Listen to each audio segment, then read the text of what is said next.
네, 오늘 개바가 된 베드로라는 제목으로 같이 말씀을 나누도록 하겠습니다. 우리 목사가 되려면요, 신학대학원을 나와야 됩니다. 특히 우리 교회가 속한 대한예수교 장로회 합동측 교단에서 목회를 하려면 총신대학교 신학대학원을 나와야 합니다. 그래서 지금 여러분의 공동체에 있는 전도사님들은 이제 대부분 다 이제 신학대학원을 다니고 있거나 졸업했고요. 또 목사님들은 다 총신대학교 신학대학원을 나온 동문들입니다. 그래서 이 총신대학교 신학대학원을 나와야지만 이제 우리 합동측 목사로 소속이 돼 있어서요. 따지고 보면 다 제 밑에 있는, 지난주에 또 말씀드렸지만 있는 분들입니다. 신학대학원에 들어가려면 입시를 쳐야 되는데, 입학 시험에는 성경, 또 영어, 철학 이런 것들을 봅니다. 그래서 이제 기본적으로 신학을 할 수 있는 소양이 어느 정도 되는지를 이제 보는데요. 사실 이제 굉장히 어려운 시험입니다. 많이들 굉장히 떨어지는데요. 제가 몇 년 전에 굉장히 큰 충격을 받았습니다. 왜냐하면 청년 1팀 우리 박상욱 전도사님이 시험에 한 번에 합격했기 때문에 그렇습니다.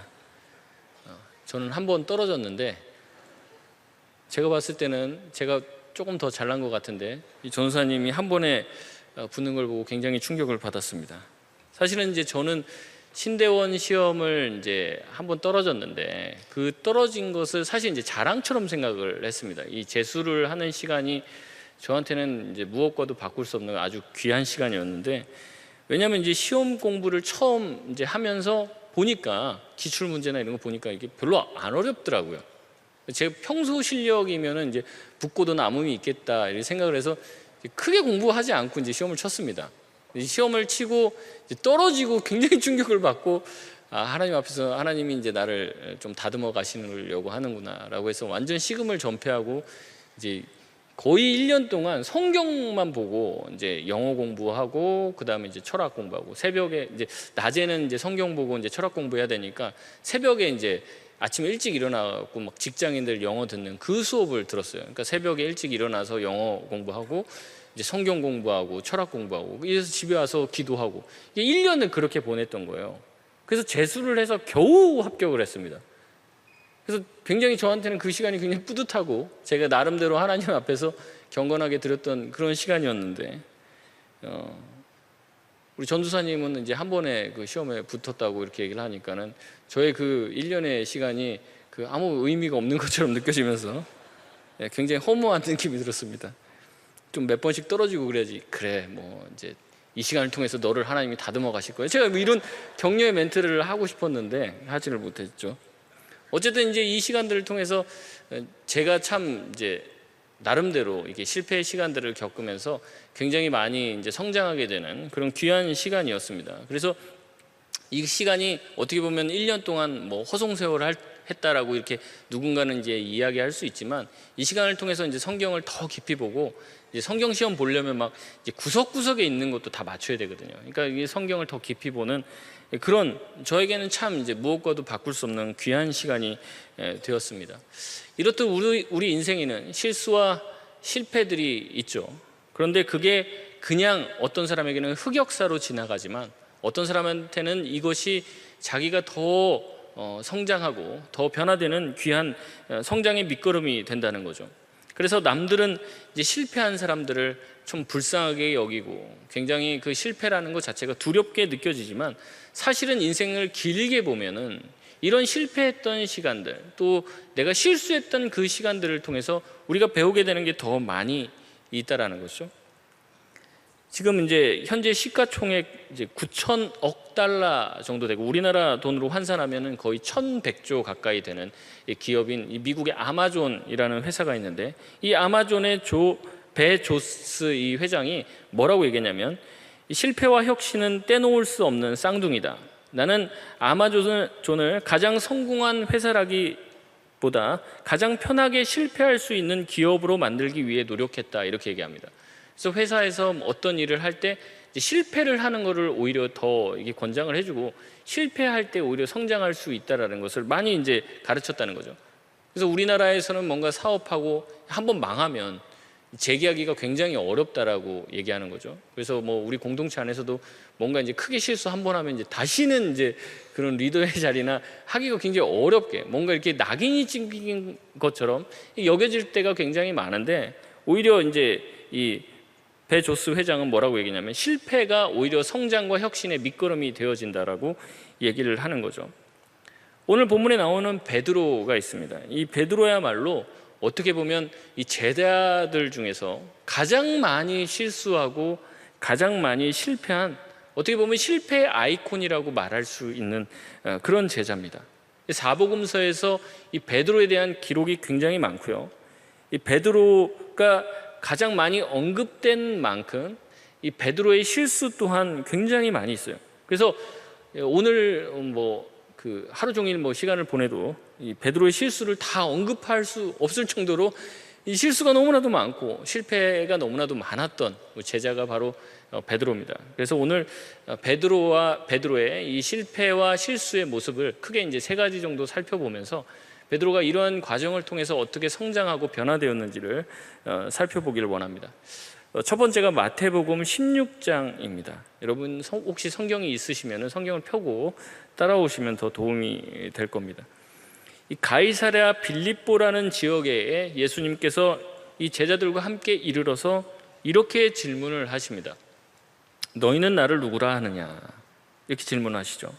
이 가이사랴 빌립보에 이르렀다, 이 말이 굉장히 중요한데, 왜냐하면 특히 이제 이 가이사랴 빌립보, 이 말 그대로 이 가이사랴 빌립보라는 이 도시는 당시의 왕이었던 이 빌립이 이 가이사에게 헌정한 도시입니다. 그러니까 그 당시 그 유대 땅을 다스리고 있던 분봉왕이었던 이 빌립이 이 가이사, 다시 말하면 시저죠, 로마의 황제인 시저를 너무나도 존경해서 이 나라를 이제 봉헌해서 드린 거예요. 그러니까 그 도시 자체가 얼마나 이 황제를 숭배하고 황제를 찬양하고 이런 것들로 가득 차 있겠습니까? 그렇게 황제를 숭배하고 황제를 섬기는 분위기, 황제한테 헌신된 도시란 말이죠. 그러니까 얼마나 그 안에서 황제에 대한 자부심을 가지고 있고 이 로마 황제에 대해서 자랑하려고 하는 분위기가 굉장히 팽배했겠냐는 거예요. 근데 여기서 예수님이 질문을 던지는 거예요. 너희가 나를 누구라 하느냐? 그때 베드로가 이렇게 얘기하죠. 주는 그리스도시요 살아계신 하나님의 아들이시니이다. 이렇게 대답을 합니다. 굉장히 놀라운 고백인데, 왜냐하면 주는, 예수님을 향해서 주는이라고 해서 큐리오스라는 단어를 쓰는데, 이 당시 이제 큐리오스, 주님이라는 표현은 노예들이 자기의 실제 주인들한테 이 큐리오스, 주님이라는 말을 썼고, 그 이외에는 누구한테밖에 안 썼냐면 이 로마 황제에게밖에 쓰지 않았던 단어가 이 큐리오스라는 단어예요. 그러니까 다시 말해서 지금 그렇게 황제 숭배가 만연한 그 도시에 가서 이 베드로가 예수님을 향해서 큐리오스, 주님이라고 불렀다는 것은 굉장히 혁명적인 이야기고 굉장히 도전적인 고백이라는 거예요. 엄청난 고백입니다. 이런 고백을 제가 예를 들고 싶은데, 민감한 이제 시기라서 이제 약간만 예를 들면, 일본에 가서 혐한 시위가 막 벌어지고 있는데 거기 가서 막 대한민국 만세 막 이거를 막 이제 부르는 거랑 마찬가지로, 그러면 그 분위기 속에서 여러분 어떻게 그렇게 할 수 있겠습니까? 우리 선교, 제가 이제 여름 선교 이제 일본에 갔다 왔는데, 일본에 갔더니 거기 이제 갔던 선교팀원들이 하는 말이, 가서 이제 애들이랑 여름 선교학교 이렇게 하는데 아이들이, 저희가 이제 일본 선교 가서 여기 러브 재팬 이렇게 입었는데, 그 나라에 가서 한국 가서는 그거 입지 말라고, 맞으니까 입지 말라고 그 아이들이 그런 얘기를 하는 거예요.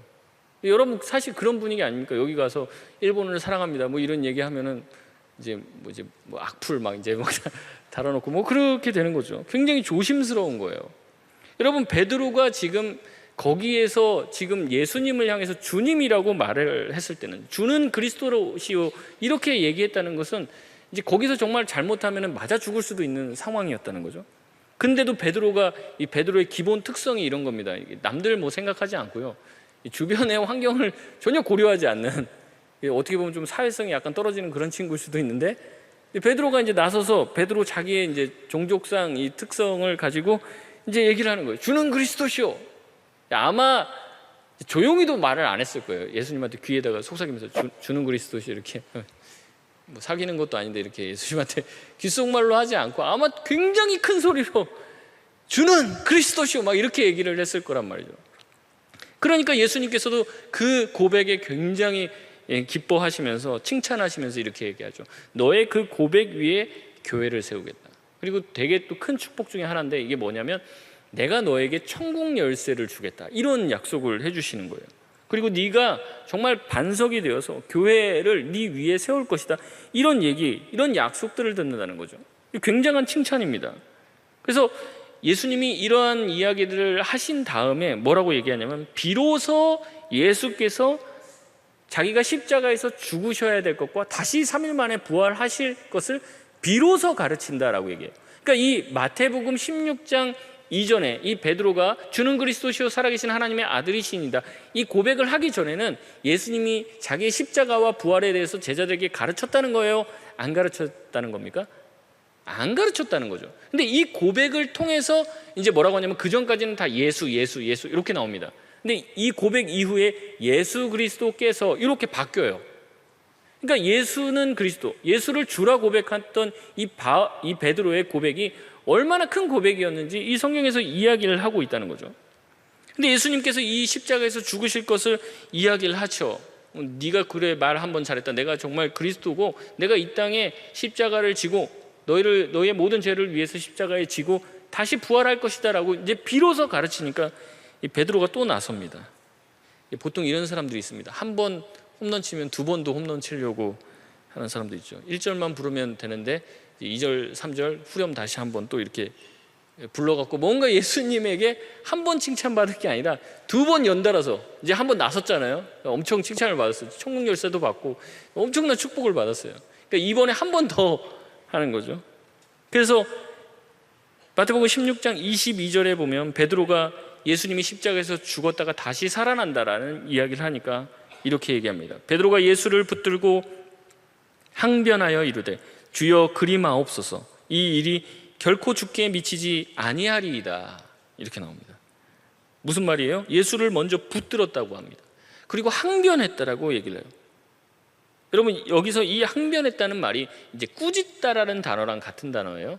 그러니까 예수님을 막 붙잡고 흔들면서 예수님 절대로 십자가에 죽을 수 없으신다고 이렇게 막 계속 흔들면서 예수님을 꾸짖는 것처럼 굉장히 큰 소리로 버럭버럭 소리를 지르면서 절대 이 일이 주님한테 미치지 아니할 것이다라고 얘기하는 거죠. 이 적당히 뭐든지 해야 되는데 이렇게 하고 이제 하나 정도 칭찬 받았으면 좀 이제 그 다음부터는 생각을 해야 되는데 자기가 나서서 한번 이제 칭찬 받으니까 또 나서서 이제 이 얘기를 하는 겁니다. 예수님께서 십자가에서 우리를 위해서 죽으시고 다시 부활하셔서 우리의 생명을 구원하시기 위해서 이 땅에 오신 분이죠. 그 말의 고백이 주는 그리스도시요 살아계신 하나님의 아들이시니다. 이 고백 안에 그 내용이 들어가 있는데도 불구하고 자기가 지금 무슨 말을 했는지도 모르게 예수님이 십자가에서 죽어야 될 것과 부활해야 될 것을 이야기하니까 절대 그런 일이 생기면 안 된다고 예수님을 막 붙잡으면서 절대 그런 일이 예수님에게 미치지 않을 것이다라고 말을 하는 거예요. 이 말씀을 듣고 예수님이 뭐라고 얘기하시냐면 23절에 이렇게 얘기합니다. 예수께서 돌이키시며 베드로에게 이르시되 사탄아 내 뒤로 물러가라. 너는 나를 넘어지게 하는 자로다. 내가 하나님의 일을 생각하지 아니하고 도리어 사람의 일을 생각하는도다 하시고. 아멘. 베드로에게 지금 뭐라고 얘기하는 겁니까? 사탄이라고 얘기하는 거예요. 사탄. 방금 전까지만 해도 뭐 천국 열쇠를 주니만이 막 이렇게 얘기하면서 너를 뭐 내가 귀하게 여겨서 네 위에 교회를 세우겠다 막 이런 얘기를 했는데 지금 이제는 뭐라고 얘기하는 거예요? 감히 천국 열쇠의 소유자에게 사탄이라고 얘기를 하는 거예요. 네가 나를 넘어뜨리려고 존재하는 자구나. 그러니까 네가 사탄이지. 이렇게 얘기하시는 거예요. 여러분 베드로가 이렇게 된 이유를 예수님은 뭐라고 얘기하십니까? 네가 하나님의 일은 생각하지 아니하고 도리어 사람의 일을 생각하고 있기 때문에 그렇다라고 말씀을 합니다. 자기를 생각하고 사람의 일을 생각하니까 하나님의 일을 가로막게 되는 것이죠. 그리고 이렇게 하는 사람들이 어떤 사람이냐? 사탄의 일을 하는 사람이다라고 예수님은 말씀을 하고 있는 거예요. 자기의 일을, 사람의 일을 생각하느라 하나님의 일을 그르치는 사람들이 바로 사탄이라는 거죠. 여러분 우리도 그런데 이렇게 사탄처럼 할 때가 많지 않습니까? 하나님이 원하시는 것이 있고 그게 정말 하나님이 원하시는 게 뭔지를 알아요. 근데 중요한 게 뭐냐면 내 생각, 내 자신, 나를 자꾸 앞서 세우는 거죠. 그러니까 사람을 앞서 세우는 거예요. 우리가 하나님의 일을 생각하고 하나님을 생각해야 되는데, 그게 더 먼저여야 되는데 자꾸 나의 일과 나의 생각을 생각하고 그것을 주장하니까 하나님의 일이 뭐예요? 밀리는 거예요, 자꾸. 그래서 주님은 바로 다음에 24절에 이렇게 말씀하십니다. 24절, 이에 예수께서 제자들에게 이르시되 누구든지 나를 따라오려거든 자기를 부인하고 자기 십자가를 지고 나를 따를 것이니라. 아멘. 예수님을 따르려면 자기를 부인해야 된다는 겁니다. 자기 십자가를 지고 예수님을 따라야 되는 거예요. 자기를 주장하는 것이 아니라, 자기를 사랑하고 자기의 의사를 관철시키는 게 아니라 자기를 부인하고 하나님의 일을 생각하며 나에게 맡겨주신 그 십자가를 지고 가는 길이 하나님을 위한 길이고, 그게 바로 예수 그리스도를 따르는 길이라고 얘기하는 거예요. 근데 앞에도 말씀드렸지만 우리가 더 중요한 건 내 기분, 내 마음, 내 자존심이 하나님의 일보다 더 앞설 때가 많다는 거죠. 그래서 많은 청년들이 그렇게 얘기하는 거예요. 오늘 예배 드리러 가자. 그럴 기분이 아니야. 자기 기분이 먼저인 거예요. 자기 기분, 자기 생각, 자기 판단. 이렇게 하자. 이게 하나님의 뜻이냐 아니냐는 관심이 없습니다. 오히려 하나님의 뜻이 이거다라고 얘기하면, 그래 그럼 하나님 뜻이니까 니나 하고, 자기는 그렇게 하고 싶지 않다는 거예요. 그러니까 항상 자기가 중심이죠. 내가 그 일을 하고 싶냐 하고 싶지 않냐가 중요한 거지, 일이 정말 주님이 기뻐하시느냐 기뻐하시지 않느냐가 중요한 게 아니에요. 그러니까 자꾸 무슨 일만 생각하는 겁니까?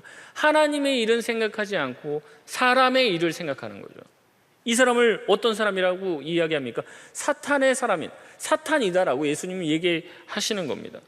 나를 부인하고 나에게 맡겨진 십자가를 묵묵히 지고 예수님을 따라가야 되는데, 우리가 그렇게 예수님과 함께 십자가에 못 박아서 죽은 사람이라면 우리의 상황과 우리의 의지는 중요한 게 아닌데도 불구하고 우리는 어떤 일들을 결정할 때 항상 어떻게 해요? 베드로처럼 한다는 거예요. 예수님이 십자가에서 죽는 게 자기 눈에 보기에는 그게 좋은 게 아니거든요. 예수님 왜 죽습니까? 예수님 나중에 한 자리 탁 하시면은 자기를 오른편에 또 누구 왼편에 다른 사람 이렇게 앉혀놓고, 자기가 거기에서 정말 나중에 권력을 휘둘리려고 지금 예수님 잘 따라가고 있는데 갑자기 예수님 죽는다 소리 하니까 그게 자기 마음에 들지 않는 거예요. 물론 하나님은 저와 여러분의 생각 또한 존중합니다. 막 그런 것들 막 깔아뭉개고 막 하기 싫어 죽겠는데 막 이거 시키고, 가끔 그런 사람 있지만 대부분은 그렇게 하지 않습니다. 여러분의 취향을 존중하시고 하나님이 여러분 굉장히 사랑하시기 때문에 여러분이 하고자 하시는 그 달란트를 잘 사용해서 여러분의 마음의 동기를 충분히 사용하셔서 하나님의 일을 하시지만, 우리가 잘 생각하고 우리가 성장하고 성숙한 신앙인이라면 우리가 어떤 일들을 결정할 때 가장 중요한 건 누구의 의사여야 됩니까? 하나님의 의사예요. 하나님, 내가 이것을 하는 것을 기뻐하십니까? 아니면 저것을 하는 것을 기뻐하시는가? 하나님, 어떤 것을 주님이 더 기뻐하십니까? 우리가 그렇게 생각하며 살아가야 된다는 거죠. 그런데 자꾸 내 자신을 앞세우고 내 자신의 생각과 내 자신의 자기 의지를 자꾸 주장하니까 하나님의 일을 가로막고 더디게 하고 그것을 어렵게 만들고 있다는 거죠. 여러분, 그렇게 하고 있는 사람이면 그게 누구의 일이라는 거예요? 사탄의 일이라는 거죠. 여러분, 그렇게 예수님께서 말씀하시는 겁니다. 예수님께서는 이미 10장에 이 말씀을 하셨어요. 마태복음 10장 38절 보면, 또 자기 십자가를 지고 나를 따르지 않는 자도 내게 합당하지 않다라고 이미 먼저 말씀을 하셨습니다. 말씀하셨지만 여전히 베드로는 자기를 부인할 줄 모르죠. 자기 십자가를 지는 법을 배우지 못했어요. 예수님의 한 번의 칭찬에 신이 나 결국엔 자기 안에 있는 본심을 드러내었고, 예수님께 사탄이라고 하는 큰 책망을 듣게 되었습니다. 이것이 베드로의 실패였던 것이죠. 두 번째는 마태복음 19장에 나옵니다. 부자 청년이 예수님을 찾아와서 내가 모든 계명을 다 지켰는데 무엇이 부족하냐라고 예수님에게 물어봅니다. 그러니까 예수님께서 그렇게 얘기하시죠. 네가 가지고 있는 모든 보화를, 너의 재물을 다 팔고 가난한 자들에게 나눠주고 그러면 하늘의 보화가 있을 테니까 그리고 나서 나를 따르라고 얘기를 합니다. 그러자 그 부자 청년은 자신이 재물이 많은 고로 예수님을 떠나갔다라고 기록을 하고 있습니다. 그러자 베드로가 27절, 마태복음 19장 27절에 이렇게 대답을 합니다. 이에 베드로가 대답하여 이르되 보소서 우리가 모든 것을 버리고 주를 따라싸온즉 그런데 우리가 무엇을 얻으리까? 여러분 무슨 말입니까? 그 청년이 자기 재물을 다 팔고 주님을 따르면 예수님이 뭘 얻게 된다고 그랬습니까? 하늘의 보화를 얻게 된다고 얘기했던 거죠. 그러니까 이제 베드로가 거꾸로 물어보는 겁니다. 이제 우리는 이미 다 버리고 주님을 따랐으니까 저 청년한테는 다 버리면 하늘의 보화를 준다고 했는데 우리는 과연 무엇을 얻게 되냐라고 이제 예수님한테 질문을 하는 거예요. 여러분 여기에는 이제 전제가 깔려 있는데 무슨 전제가 깔려 있습니까? 그 부자 청년보다 예수님한테 이렇게 질문을 하고 그다음에 결국에는 재물이 있어서 그 재물을 버리기 싫어서 예수님을 떠난 그 부자 청년보다 누가 더 낫다는 겁니까? 베드로 자신이 더 낫다는 거죠. 자기는 이미 다 버리고 떠났으니까. 그러니까 그 부자 청년한테는 하늘의 보화를 준다고 했는데 자기한테는 뭘 줘야 된다는 겁니까? 하늘의 보화는 당연한 거고 자기는 그것보다 더 많은 것을 받아야 된다라고 주장을 하는 거죠. 베드로의 이 비교하는 마음, 베드로가 이렇게 누군가 어떤 사람보다 자기 자신을 더 낮게 여기는 마음은 나중에도 등장을 합니다. 예수님이 부활하신 후에 베드로와 요한을 찾아오시죠. 그래서 베드로에게 이렇게 3번 물으십니다. 네가 나를 사랑하느냐? 이렇게 3번 물으시죠. 거기에 대해서 베드로가 내가 주님을 사랑하는 줄 주께서 아십니다. 이렇게 대답을 합니다. 그리고 이런 대화가 끝나고 이제 예수님이 베드로에게 이런 얘기를 하십니다. 네가 나중에 어떻게 죽게 된다. 어떻게 하다가 나중에 네가 원치 않은 곳으로 가고 그렇게 하다가 이제 나중에 죽게 된다. 이런 얘기를 하세요. 그러니까 베드로가 뭐라고 얘기하는 줄 아십니까? 저 죽기 싫어요. 뭐 이런 얘기를 하는 게 아니에요. 베드로가 너 이렇게 나중에 이렇게 죽게 된다. 어떻게 순교할 것에 대해서 말씀을 하니까 베드로가 하는 얘기가 요한복음 21장 21절 말씀입니다. 이에 베드로가 그를 보고 예수께 여짜오되, 그는 요한입니다. 그를 보고 예수께 여짜오되 주님 이 사람은 어떻게 되겠사옵나이까? 이렇게 얘기해요. 무슨 말입니까? 자기 죽는다고 하니까 자기 죽는 게 궁금한 게 아니라 예수님이 그 사랑한다라고 말하는 그 요한 어떻게 되겠냐고 이 얘기를 하는 거예요. 자기가 죽게 된다라고 말씀하시자 베드로는 요한에 대해서 궁금해 한다는 거죠. 누구와 누구를 비교하는 겁니까? 자기 자신과 요한을 비교하는 거예요. 그렇게 해서 예수님에게 더 큰 인정을 받기 원했던 사람이 이 베드로였다는 거죠. 이런 베드로에게 예수님은 이렇게 말씀하십니다. 22절에 예수께서 이르시되 내가 올 때까지 그를 머물게 하고자 할지라도 내게 무슨 상관이 있냐? 너는 나를 따르라 하시더라. 뭐라고 얘기하시냐면 그게 너랑 무슨 상관이냐? 너는 나를 따르라 이렇게 말씀하십니다. 그게 무슨 상관이냐? 요한을 그냥 내가 다시 재림할 때까지 그냥 살려둔다 한들 그게 너랑 나랑 무슨 상관이냐? 너랑 나랑 1대1 관계라는 거죠. 너는 주변 사람들 돌아보지 말고 나만 바라보면서 주님을 따르고 주님께서 애초에 말했던 것처럼 너가 맡아야 될 그 너에게 맡겨주신 자기 십자가를 지고 예수님을 따르면 되는 거예요. 여러분 이게 베드로의 실패였던 겁니다. 하나님만 바라봐야 되는데 예수 그리스도만 바라봐야 되는데 자꾸 주변을 보면서 주변 사람과 비교합니다. 저 사람과 나를 비교했을 때 누가 더 낫나 이 생각을 하는 거예요. 내가 저 사람보다 잘났나 잘나지 않았나, 저 사람보다 누가 클까, 내가 클까 저 사람이 클까, 자꾸 비교만 하는 거죠. 그래서 저 사람이 나보다 좀 더 낫다라고 생각하면 그거 이기지 않고는 견딜 수가 없었던 사람이 이 베드로였던 거예요. 그리고 저 사람이 나보다 못하다고 생각하면 막 무시하고 밑으로 깔아뭉갰던 사람이 이 베드로라는 거죠. 여러분 한번 생각해 보십시오. 이 세상에 비교를 해서 행복한 사람이 있을까요? 한번 생각해 보십시오. 이 세상에 나보다 더 나은 사람이 많을까요? 나보다 더 못한 사람이 많을까요?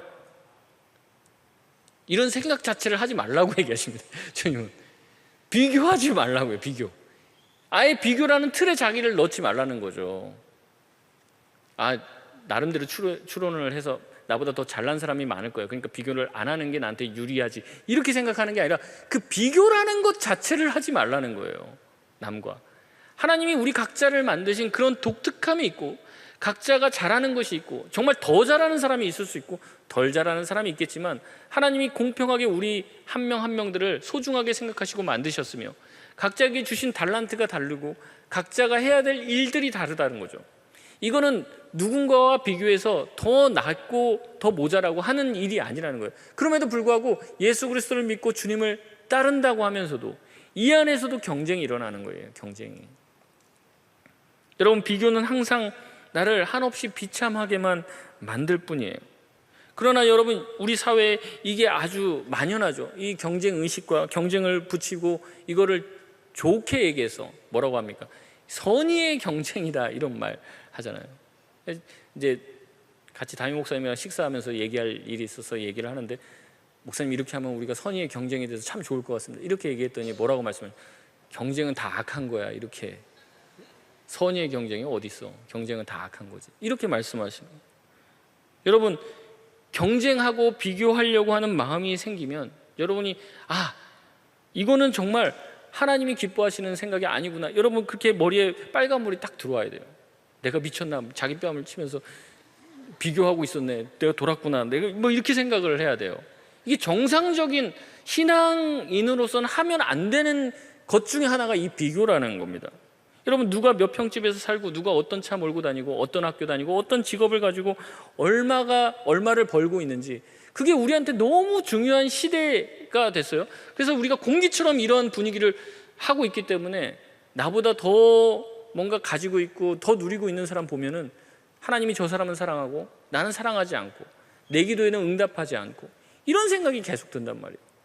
그러니까 행복할 수가 없습니다. 비참하게 되는 거예요. 여러분, 저도 마찬가지입니다. 가만히 있어도 비교는 자동입니다. 자동. 비교하려고 막 고민해서 비교가 아니라 그냥 가만히 있으면 비교를 안 하려고 노력을 해야지 비교가 안 되지. 가만히 있으면 비교가 돼요. 가만히 있으면. 그래서 비교를 했을 때 뭔가 내가 좀 짜치는 게 있으면 굉장히 이제 화가 나는 거죠. 물론 이제 설교나 뭐 좋은 말씀 해주시는 목사님들을 보면은 참 저 목사님 참 목회 잘하시고 설교 잘하시는구나, 이런 생각만 드는 건 아닙니다. 속으로는 뭐 어떻게 하다가 저 사람 어떻게 하나라도 흠이라도 좀 잡아볼까, 이렇게 속으로 생각하면서 그 설교에 은혜 받으려고 한다기보다 거기에 대한 질투심이 나는 거예요.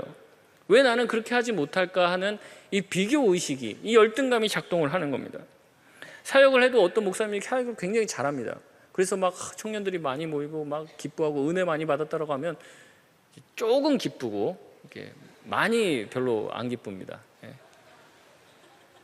뭐 청년들이 많이 나오고 예수를 많이 믿고 하나님 앞에 뭐 나온다, 이거 좋은 거잖아요. 그리고 가장 좋아하실 분은 주님이시겠죠. 근데 그 주님의 기쁨이 내 기쁨이 안 됩니다. 오히려 제 주변에 있는 사람은 좀 저보다 약간은 다 모자랐으면 좋겠는 게 저의 행복을 위한 바람입니다. 그래서 좀 안타깝긴 하지만 그게 기분은 좋을 것 같아요. 근데 여러분, 이런 생각을 하는 게 정상이냐는 거예요. 정상 아닙니다. 정상. 예수 그리스도를 믿는 그리스도인으로서 이런 생각은 아주 비정상적인 생각이고 아주 우리 안에 있는 깊은 죄성으로 말미암은 생각들이에요. 그런데 어떻게 합니까? 이 하나님이 싫어하시는 이 생각을 우리는 자동적으로 늘 하고 있고, 이거를 여러 가지 선한 경쟁이니 뭐 우리 안에서 뭐 아름다운 뭐 어쩌고 저쩌고 뭐 이런 얘기를 하면서 경쟁의식을 자꾸 부추기는 거예요. 비교하게 되는 거예요. 새벽 기도 몇 명 나왔냐, 오늘 기도에 뭐 수련회 준비 기도에 니네 몇 명 나왔어, 우리 몇 명 나왔다. 그게 여러분 조금 나왔어도 아무렇지도 않은 사람이 있습니까? 저 마을은 막 한 20 몇 명 나왔는데 우리 마을이 4명 3명 나왔어요. 그럼 여러분, 나는 숫자에는 전혀 나는 관심이 없어 뭐 이러면서 괜찮냐는 거예요. 안 괜찮습니다. 거짓말하는 거지. 괜찮다라고 자꾸 괜찮다 자기 스스로 이렇게 생각하는 거지. 여러분, 인간은 가만히 있으면 자동으로 비교해요. 그래서 조금만 저 사람보다 내가 나은 게 있으면 그것 갖고 자랑하는 거예요. 그래서 베드로가 그 부자 청년 대단한 믿음 가지고 있는 것 같이 보이지만, 나는 다 버렸으니까 최소한 저 사람보다는 더 나은 사람이니 더 큰 상급이 주어지겠네요, 주님. 이렇게 은근히 주님한테 얘기하는 거죠. 여러분, 베드로는 무엇에서 실패했습니까? 주님만 바라보는 데 실패한 거예요. 주님만. 주님이 나를 독특하게 부르셨고, 내가 잘하는 게 있으면 내가 못하는 게 있는 거고, 내가 저 사람과 비교할 일이 아닌데도 자꾸 비교하는 이런 마음 때문에 주님만을 바라보지 못하는 거예요. 그래서 이 비교와 경쟁에 빠지게 되면 가장 중요한 게 뭐냐면 예수님이 없어집니다. 예수님이고 뭐고 중요한 게 아니에요. 내가 저 사람과 경쟁해서 이겨야 돼요. 그게 제일 중요한 겁니다. 제가 아까도 말씀드렸지만 많이 나오는 게 중요하게 되는 것이고, 뭐예요? 정말 하나님을 사랑하고 주님을 바라보는 데는 실패하게 되는 거예요. 주님을 따르려면 주님을 바라봐야죠. 주님을 바라봐야지 주님을 쫓아갈 수 있는 겁니다. 근데 주변을 바라보니까 실패하게 되는 거죠. 물론 우리가 그렇습니다. 그럼 작게 나온 것도 잘한 겁니까? 그런 건 아니에요. 하나님께서 여러분이 정말 바르게 사역하시고 공동체가 정말 행복하고 즐겁다면, 성경에도 늘 나오지만 어떻게 합니까? 주님께서 구원 얻는 자를 날마다 더하시는 거예요. 여러분이 정말로 그 공동체가 행복하고 즐겁고 정말 여러분이 사역을 잘하고 싶은데 교회 가기 싫고 그 공동체 가기 싫다, 이런 말이 나오겠습니까? 가장 좋아지면 첫 번째 나오는 반응이 뭐냐면 누군가를 데리고 오고 싶어요. 여기 자꾸 데리고 오고 싶고, 혼자 가지 않고 같이 여러 명 데리고 오고 싶고, 이렇게 되는 거예요. 이게 자연스러운 거예요. 근데 제가 말씀드린 건 뭐냐면, 어디는 10명이 더 나올 수 있고 어디는 4명, 5명이 더 나올 수 있지만 그런 것 갖고 경쟁하지 말라는 거예요. 우리 안에 있는 공동체, 내 공동체만 바라보고 우리 공동체를 향한 하나님의 뜻만 바라봐야 되는데 자꾸 옆에 공동체를 비교하면서 어떻게 하는 거예요? 좋았다가 슬펐다가 이렇게 하는 거예요. 그러니까 그 안에 뭐가 없습니까? 하나님이 없는 거죠. 여러분, 이게 베드로의 실패였던 거예요. 그래서 항상 베드로는 이 뭔가를 하는 것처럼 보이지만 주님을 바라보면 주님을 기쁘시게 하기보다 옆에 사람들과 경쟁하면서, 예수님이 십자가에 죽기 전날까지도 그렇습니다. 자기네들끼리 싸우는 거예요. 누가 더 높냐? 예수님은 내일 있으면 이제 십자가에서 달려 죽으시는데 자기네들끼리 모여갖고 네가 더 낫냐 내가 더 낫냐, 이렇게 싸운 거라는 거죠. 세 번째 가장 유명한 실패이죠. 마태복음 26장에 나온 예수님을 부인한 사건입니다. 예수님께서 마태복음 26장 31절에 오늘 밤에 너희가 나를 다 버리리라 하시며 바로 이어서 그러나 내가 살아난 후에는 너희보다 먼저 갈릴리로 가리라 라고 말씀하십니다. 그러나 베드로는 이렇게 얘기해요. 모두 주를 버릴지라도 나는 결코 주님을 버리지 않겠습니다 라고 확언을 합니다. 이에 예수님께서 34절에 내가 진실로 내게 이르노니 오늘 밤 닭 울기 전에 내가 3번 나를 부인하리라 라고 말씀하십니다. 그러자 베드로는 다시 한번 이렇게 얘기합니다. 35절에 내가 주와 함께 죽을지언정 주를 부인하지 않겠다라고 말하죠. 여러분, 무엇이 베드로의 실패입니까? 베드로의 실패는 이것이에요. 자신의 연약함을 인정하지 않은 것입니다. 사람들은 자기의 믿음이 대단하다고 생각합니다. 자기가 정말 대단한 존재라고 생각해요. 물론 겉으로 드러내서 막 나 대단해 이렇게 말은 안 하지만 속으로 자기 스스로가 대단하다라고 생각합니다. 그래서 내가 뭔가 결단하고 결심하면 그거를 지킬 수 있는 사람이라고 생각해요. 굉장히 어리석은 거죠. 베드로 또한 그랬습니다. 자신의 결단이 얼마나 연약한 것이라는 것을 알지 못했어요. 그래서 예수님이 구체적으로 얘기하죠. 네가 오늘 밤 닭 울기 전에, 여러분이 오늘 더운 예배 끝나고 집에 가기 전에 부인할 것이다라고 얘기를 하시는 거, 구체적으로 3번이나 나를. 베드로는 뭐라고 그래요? 절대 주님의 말씀대로 되지 않을 거라는 거죠. 내가 결심했는데 나는 주님을 위해서 죽는 데까지 쫓아갈 수 있다라고 결심하는 거예요. 여러분, 이것처럼 어리석은 게 어디 있습니까? 우리도 매 예배마다 주님을 위해서 살겠노라, 나의 모든 것을 주님 앞에 드리겠노라 라고 하지만 그렇게 합니까? 안 하는데도 불구하고 자기의 그 결단과 다짐이 얼마나 휴지 조각 같은 줄을 알지 못하는 거예요. 내 생명 내 인생 다 드린다고 고백하지만은, 또 말씀대로 살겠다라고 고백하지만은 그렇게 되냐는 겁니다. 내가 받은 믿음과 은혜가, 내가 받은 이 충만한 뭔가 이 은혜 같은 이런 느낌이 영원할 줄 생각하는 거예요. 영원할 줄. 여러분, 우리가 그렇게 대단한 존재가 아니라는 걸 여러분 인정하셔야 됩니다. 우리는 우리가 한 그 결단에 책임지지 못할 때가 얼마나 많아요. 내가 기도하고 회개하면서 다시는 그거 하지 말아야지 하면서 또 그렇게 하는 게 얼마나 많습니까? 나의 결단과 나의 다짐이 얼마나 얄팍하다는 것을 여러분 인정해야지 그 결단대로 할 수 있는 가능성이 열리는 거예요. 근데 그렇지 않고 내가 정말 이렇게 한다고 하면 이렇게 할 수 있어, 내 결단은 절대 무너지지 않을 거야 라는 이 생각을 가지고 있는 사람처럼 어리석은 사람이 없다는 거예요.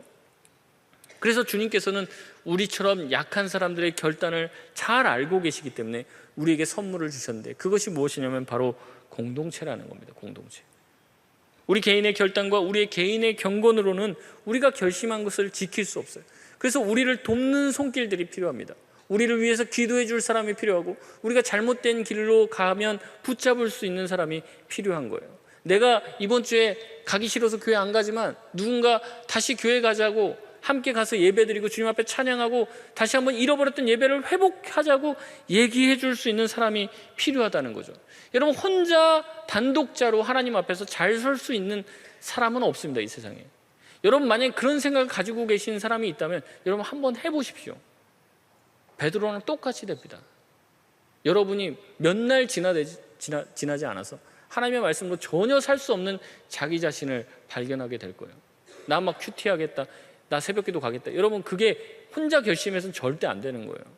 그래서 같이 마을이 함께, 같이 사랑이 함께, 우리 이날만큼은 나와서 기도하자, 이날만큼 우리가 같이 한번 헌신해보자, 이렇게 하고 서로 약속하고 서로 챙겨주고 카톡 보내고 막 아침에 모닝콜하고, 그래서 함께 나와야지 이게 되는 거라는 거죠.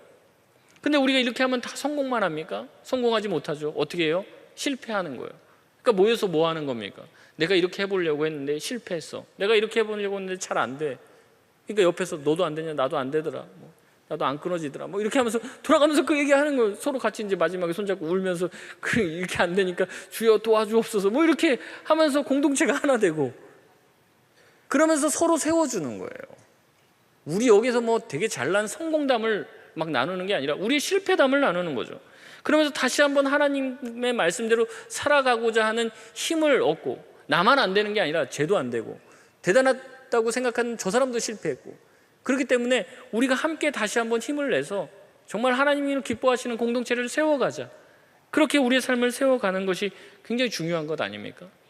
여러분, 베드로가 나중에 이 예수님을 부인하고 예수님을 이제 떠나잖아요. 그래서 나중에 십자가 앞에도 가지 못하고 이런데, 이 베드로가 나중에 회복되는데 가장 중요한 역할을 한 게 공동체예요.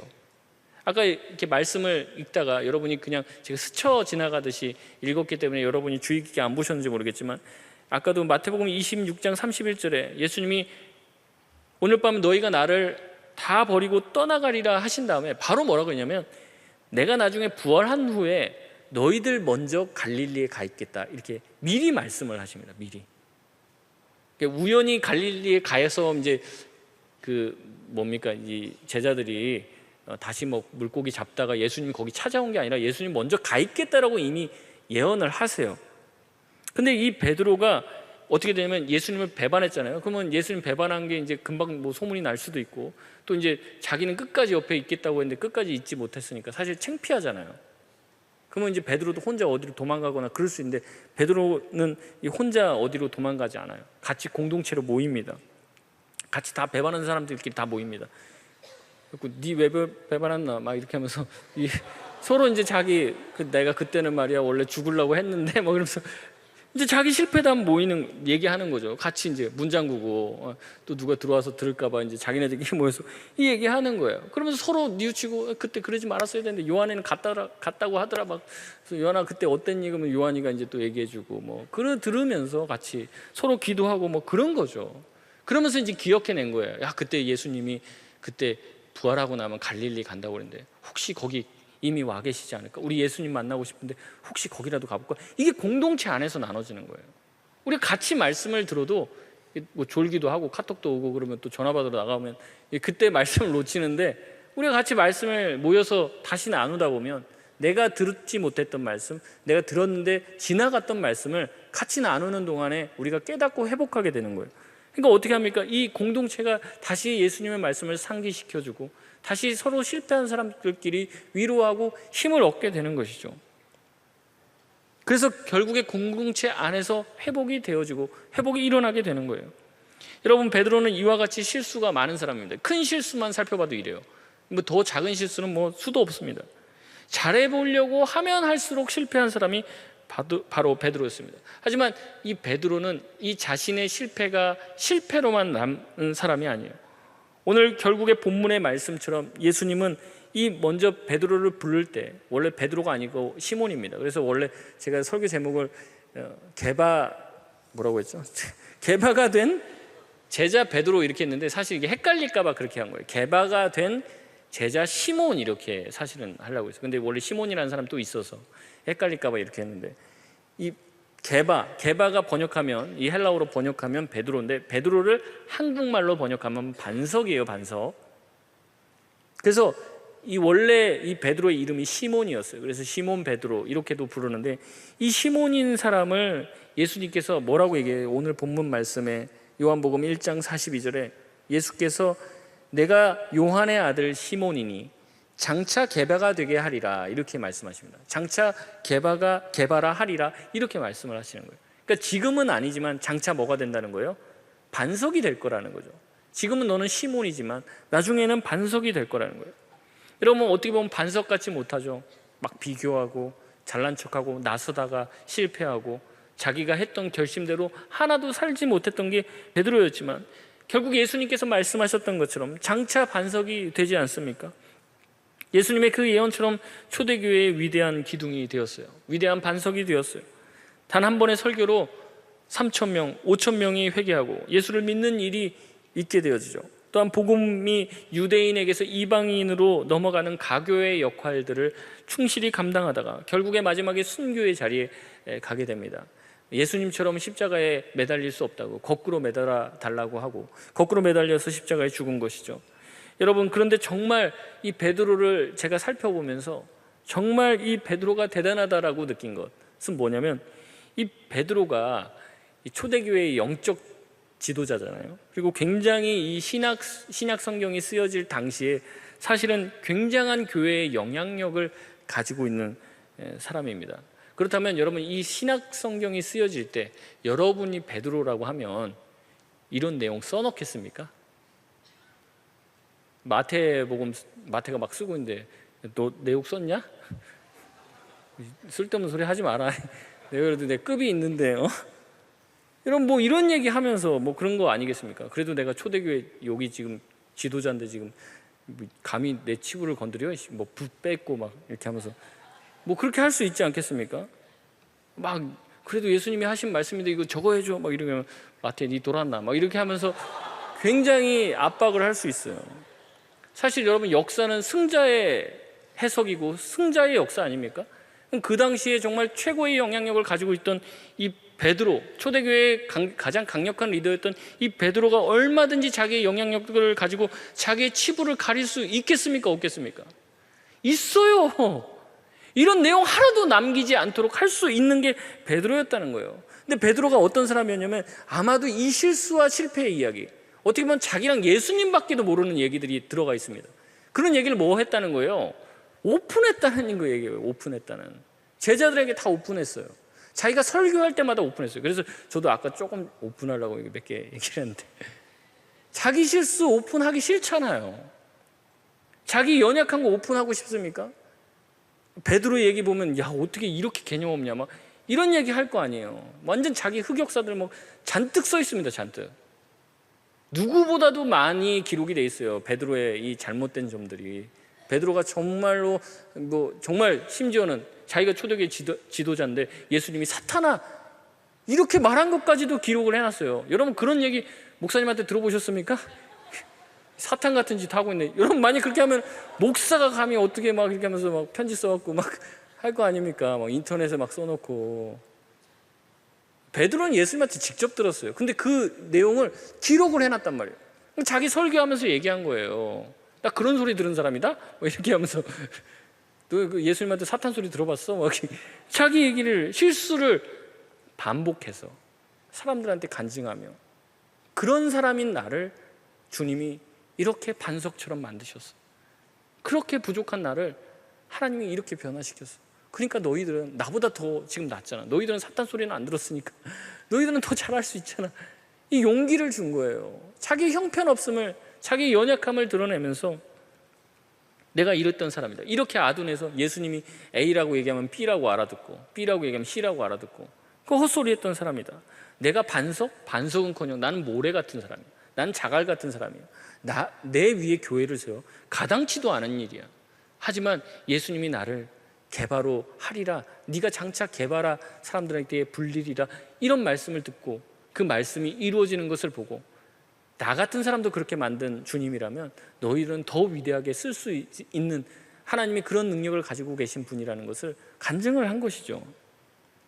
예수님이 이런 베드로 같은 정말 어떻게 보면 쓰레기 같은 사람을 초대교회의 반석으로 세워주셨다면, 그리고 그 이름을 고쳐서 베드로라고 불러주셨다면, 우리 각자들도 주님께서 어떤 누구와 비교함 없이 여러분의 공동체와 여러분의 가정의 반석으로 만들어 주실 것이라고 여러분 믿으실 수 있길 바랍니다. 말씀을 마치겠습니다. 지금 나의 영적 상태와 수준을 보면 정말 여러분 스스로 생각하기에도 한심하게 느껴질 수 있어요. 하지만 하나님께서 나 같은 사람을 쓰실까라고 생각할 수 있을 때 여러분 베드로를 보시길 바랍니다. 베드로의 과거를 보면서 용기를 얻으시길 바라요.